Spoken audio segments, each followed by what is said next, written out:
ओम शांति।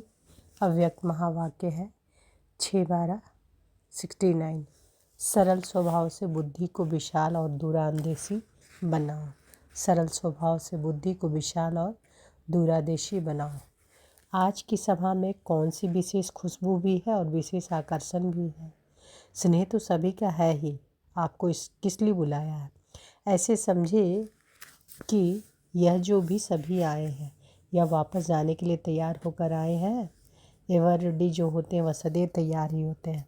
बुलावा हुआ और एक सेकंड में अपना रहा हुआ सभी कुछ समेट भी ले सकते हैं, समेट भी सकते हैं और जम भी दे सकते हैं। प्रैक्टिकल में देखा भी ना कि ड्रामा के बुलाए पर कितना टाइम लगा। एक तरफ समेटना, दूसरे तरफ हाई जंप देना, यह दोनों सीन देखी। यह ड्रामा में किस लिए हुआ? सिखलाने के लिए। तो ऐसे एवर रेडी बनना पड़ेगा। अभी एवर रेडी की लाइन चालू हो गई है। इस लाइन के अंदर किसी का भी नंबर आ सकता है। जो सभी के संकल्प में वह कभी नहीं होना होगा, फिर भी अनायास।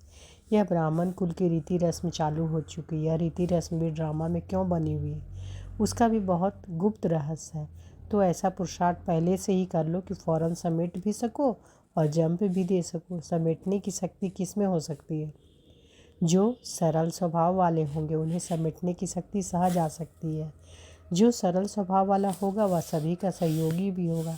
जो सभी का स्नेही होता है उसको सभी द्वारा सहयोग प्राप्त होता है। इसलिए सभी बातों का सामना करना व समेटना सहज ही कर सकता है। और जितना सरल स्वभाव वाले होंगे उतना माया कम सामना करेगी। वह सभी को प्रिय लगता है। सरल स्वभाव वाले का व्यर्थ संकल्प कभी नहीं चलता, समय व्यर्थ नहीं जाता। व्यर्थ संकल्प न चलने के कारण उनकी बुद्धि विशाल और दूरांदेशी रहती है। इसलिए उनके आगे कोई भी समस्या सामना नहीं कर सकती। जितनी सरलता होगी उतनी स्वच्छता भी होगी। स्वच्छता सभी को अपनी तरफ आकर्षित करती है। स्वच्छता अर्थात सच्चाई और सफाई। सच्चाई और सफाई तब होगी जब अपने स्वभाव को सरल बनाएंगे। सरल स्वभाव वाला बहुरूपी भी बन सकता है। कोमल चीज़ को जैसे भी रूप में लाओ आ सकती है। तो अब गोल्ड बने हो लेकिन गोल्ड को अब अग्नि में गलाओ तो मोल्ड भी हो सके। इस कमी के कारण सर्विस की सफलता में कमी पड़ती है। अपने को कैसे मोल्ड करें, इसके लिए भट्ठी में आए हो।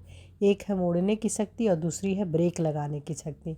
मोड़ना भी है तो कितने समय में? भले मोड़ना आता भी है लेकिन कहाँ कहाँ समय बहुत लग जाता है। समय न लगे वह संकल्प करना है। संकल्प किया और सिद्ध हुआ।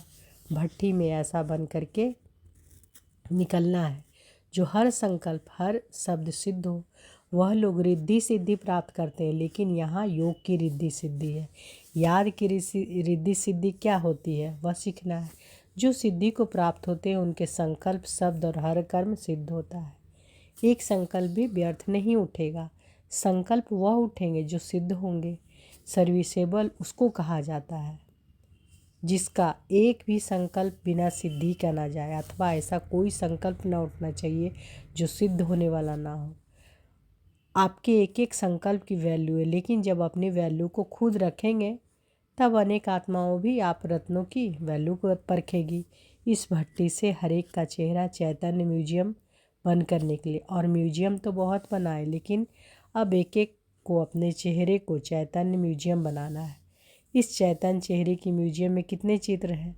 इस चेहरे के म्यूजियम में कौन कौन से चित्र फिट करेंगे? म्यूजियम के पहले चित्रों की फिटिंग करते हैं, बाद में डेकोरेशन होता है, फिर उद्घाटन कराना होता है, फिर ओपिनियन लेना पड़ता है।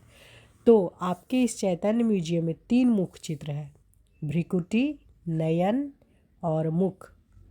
इन द्वारा ही आपकी स्मृति, वृत्ति, दृष्टि और वाणी का मालूम पड़ता है। जैसे त्रिमूर्ति लक्ष्मी नारायण और सीढ़ी, यह 3 मुख्य चित्र है ना, इसमें सारा ज्ञान आ जाता है। वैसे ही इस चेहरे के अंदर यह चित्र अनादि फिट है। इनकी ऐसी डेकोरेशन हो जो दूर से यह चित्र अपने तरफ आकर्षण करे। आकर्षण होने के बिना रह नहीं सकेंगे।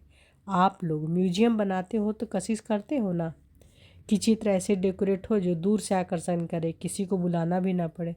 वैसे ही आप हर एक को अपना म्यूजियम ऐसा तैयार करना है। जो कुछ सुना उसको गहराई से सोच करके एक एक रग में समा देना है। जिन्होंने जितना गहराई से सुना उतना अपने चलन में प्रत्यक्ष रूप में लाया है। बाबा कह रहे हैं कि जिन्होंने जितना गहराई से सुना उतना अपने चलन में प्रत्यक्ष रूप में लाया है, उन संस्कारों को प्रत्यक्ष करने के लिए एक एक बात को गहराई में जाओ और अपने एक एक रग में वह संस्कार समाओ। कोई भी चीज़ को किस में समाना होता है और क्या करना होता है, एक तो गहराई में जाना होता है और अंदर दबाना होता है, कूटना पड़ता है। कूटना अर्थात हर एक बात को महीन बनाना। इस भट्ठी के में से संस्कारों को प्रत्यक्ष रूप में लाने की प्रतिज्ञा करके निकालना है। तो बाबा क्या करें कि इस भट्टी से संस्कारों को प्रत्यक्ष रूप में लाने का प्रतिज्ञा करके निकलना है। जितना बाप को प्रत्यक्ष करेंगे उतना खुद को प्रत्यक्ष करेंगे। बाप को प्रत्यक्ष करने से आपकी प्रत्यक्षता बाप के साथ ही है। ऐसा बनना और फिर बनाना है, समझा। इस संगठन में ऐसी शक्ति है जो चाहे वह कर सकता है। सिर्फ संकल्प करे तो सृष्टि बदल सकती है। ऐसी शक्तिशाली आत्माएं हैं। लेकिन अब संकल्प कौन सा पावरफुल करना है, उसको फिर से रिफ्रेश करना है। इस मधुवन के लिए गायन है कि कोई ऐसा वैसा पाँव नहीं रख सकता। मधुवन है सौभाग्य की लकीर, उसके अंदर और कोई पाँव नहीं रख सकता। बाप सभी को बाप दादा समझते हैं। आप सभी को बाप दादा समझते हैं कि यह स्नेह की लकीर है, जिस स्नेह के घेराव के अंदर बाप दादा निवास करते हैं। इसके अंदर कोई आ नहीं सकता, चाहे भले अपने शीश भी उतार कर रखें। साकार रूप से स्नेह मिलना कोई छोटी बात नहीं है। उसके लिए तो आगे चलकर जब रोना देखेंगे तब आप लोगों को उसकी वैल्यू का मालूम होगा। रो रो कर आपके चरणों में गिरेंगे, स्नेह की एक बूंद की प्यासी चरणों में गिरेंगे। आप लोगों ने स्नेह के सागर को अपने में समाया है, वह एक बूंद के भी प्यासे रहेंगे। ऐसा सौभाग्य किसी का हो सकता है? सर्व संबंधों का सुख रसना जो आप आत्माओं से भरी हुई है वह और कोई में नहीं हो सकती। तो ड्रामा में अपने इतने ऊंच भाग्य को सदैव सामने रखना। सामने रखने से रिटर्न देना आप ही याद आएगा। अच्छा, ओम शांति।